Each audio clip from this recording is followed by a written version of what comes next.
Zempoala fue la primera gran ciudad que visitó Hernán Cortés al llegar al territorio que hoy conocemos como México. Y es ahí donde surgen las primeras intenciones del capitán español para dirigirse a Tenochtitlan en una clara postura hostil. En el segundo capítulo de la serie Hernán, hemos sido testigos del papel que juega Zempoala en la aventura de Cortés, desde el punto de vista de Cristóbal de Olid, uno de los principales hombres del ejército español. En este episodio pudimos apreciar la doble cara de Olid, quien en algunas ocasiones actúa a favor de Cortés y en otras a favor de Diego Velázquez, gobernador de Cuba, a quien finalmente sirvió una vez que pudo regresar a la isla, manteniendo sin embargo una falsa fidelidad a Hernán.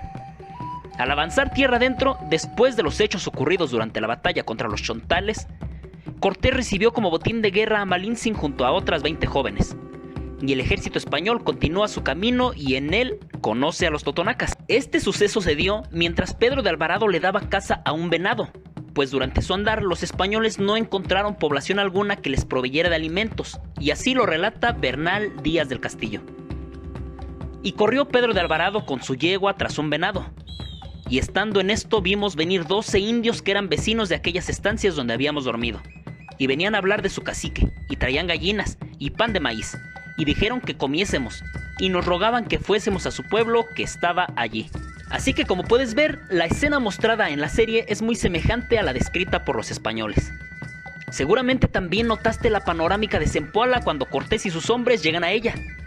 Una reconstrucción bastante impresionante, ¿no crees? Pero, ¿realmente Zempoala lucía de esta manera? Veamos lo que dice Bernal Díaz del Castillo. Desde que vimos tan grande pueblo nos admiramos mucho de ello, y cómo estaba tan vicioso, y hecho un vergel, y tan poblado de hombres y mujeres, las calles llenas. Y pareció a uno de los de a caballo que los aposentos eran de plata, y vuelve a rienda suelta a decir a Cortés cómo es que tienen las paredes de plata, y doña Marina y Aguilar dijeron que sería yeso o cal. Pero antes de contarte más, espero ya nos sigas en Facebook e Instagram. Y por cierto, no olvides suscribirte a nuestro canal de YouTube. En este segundo capítulo también pudimos ver que Cortés se entrevista con el señor de Zempoala, recibiendo la información logística sobre Tenochtitlan, por lo que el capitán español le pide su ayuda como aliado para enfrentar a los mexica, a lo que el señor de Zempoala se niega.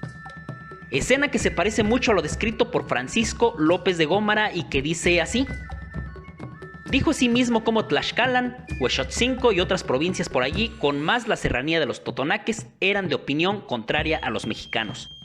Y seguramente notaste que Cortés fue sahumado frente al señor de Zempoala, quien luce una talla más grande que la demás gente, y aparentemente con algunos kilos de más, lo cual no está tan alejado de lo que registró Bernal Díaz del Castillo. Y ya que estábamos cerca, salieron 20 indios principales a nos recibir de parte del cacique, y le dijeron que su señor nos estaba esperando en sus aposentos, y por ser un hombre muy gordo y pesado no podía venir a nos recibir. Líneas más adelante insiste en la talla y corpulencia del señor de Zempoala. Y el cacique gordo nos salió a recibir junto al patio, que porque era muy gordo así lo nombraré. Hizo reverencia a Cortés y les sahumó, que así lo tenían de costumbre. Avanzando un poco en la lectura podemos leer también las quejas que escuchó Cortés sobre los mexica.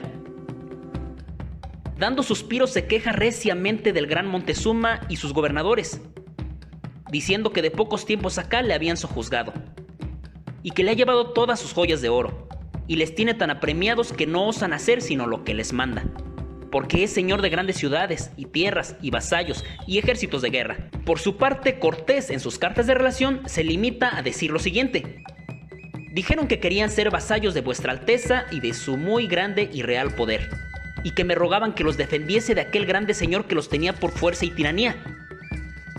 Claramente las cartas de Cortés tratan de causar una gran impresión ante su rey, justificando sus actos al decir que él solo era un héroe que fue liberando a todos los pueblos que se encontró a su paso.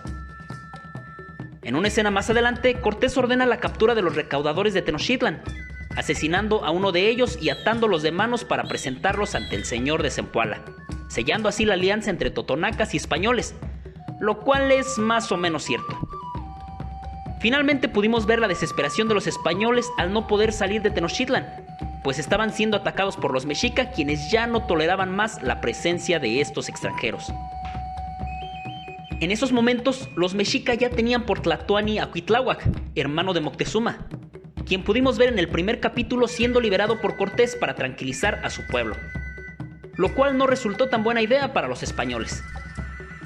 Ahora bien, esto es lo que vimos, pero ¿todo sucedió tal cual es mostrado en la serie? Hasta el momento en que los españoles entran a Zempoala, todo marcha bien. Primero hay que señalar que existe una contradicción entre las fuentes del siglo XVI, pues por un lado Francisco López de Gómara asegura que la alianza con más de 30 pueblos totonacas se selló en Zempoala, mientras que Bernal Díaz del Castillo asegura que esto sucedió en Quiahuistlán, un pueblo cerca de ahí, donde los españoles pasaron los siguientes días. ¿Y qué hay de los errores? Bien, pues el primero ocurre en la escena en que Cortés captura a los recaudadores mexica, pues según los testigos no fueron los españoles quienes los arrestaron, sino los mismos totonacas por orden del capitán español, y así lo relata Bernal Díaz del Castillo.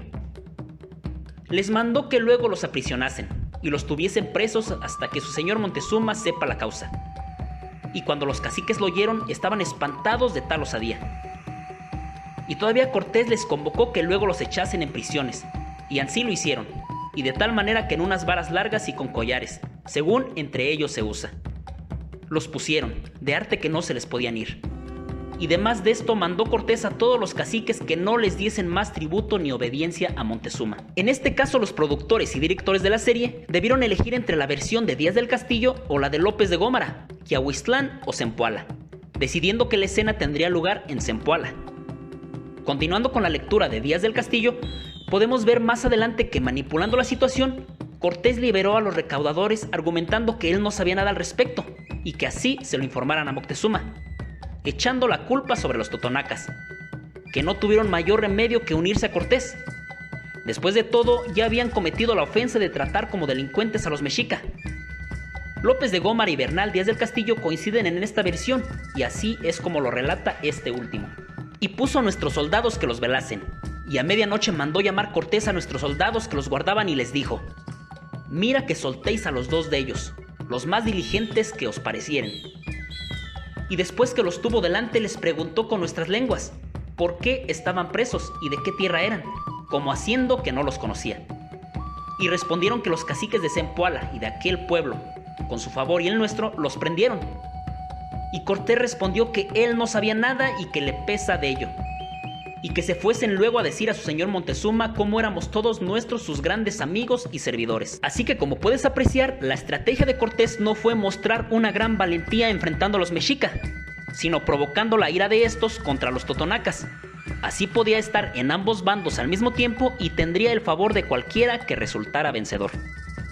Sin embargo, los productores y directores de la serie quisieron mostrar a un Cortés heroico que no temía nada y que se enfrentó a los mexicas sin miedo, cuando la realidad es que así como quemó sus navíos para evitar que sus hombres quisieran volver a Cuba, de igual forma no le dejó otra salida a los totonacas que unirse a él. Por otro lado, en la última parte de este segundo capítulo, pudimos ver a Juana, esposa de Cristóbal de Olid, siendo sacrificada, lo cual no es mencionado ni por Cortés, ni por Bernal Díaz del Castillo, ni por López de Gómara en sus textos, por lo que es de suponerse que esta escena intenta solo dramatizar el asedio de los españoles y su impotencia ante la guerra que se avecina. En un comentario cuéntanos qué te pareció este segundo episodio y qué otros aciertos y errores encontraste. Por cierto, en este punto tengo que aclarar que todo esto no lo digo yo, sino los mismos españoles, y lo puedes comprobar en Historia de la Conquista de México de Francisco López de Gómara, Historia verdadera de la conquista de la Nueva España de Bernal Díaz del Castillo y Cartas de relación de Hernán Cortés, pues qué mejor fuente que los testigos de estos hechos. Yo soy Xiu y recuerda, nunca olvides tus raíces. Nos vemos en el siguiente video.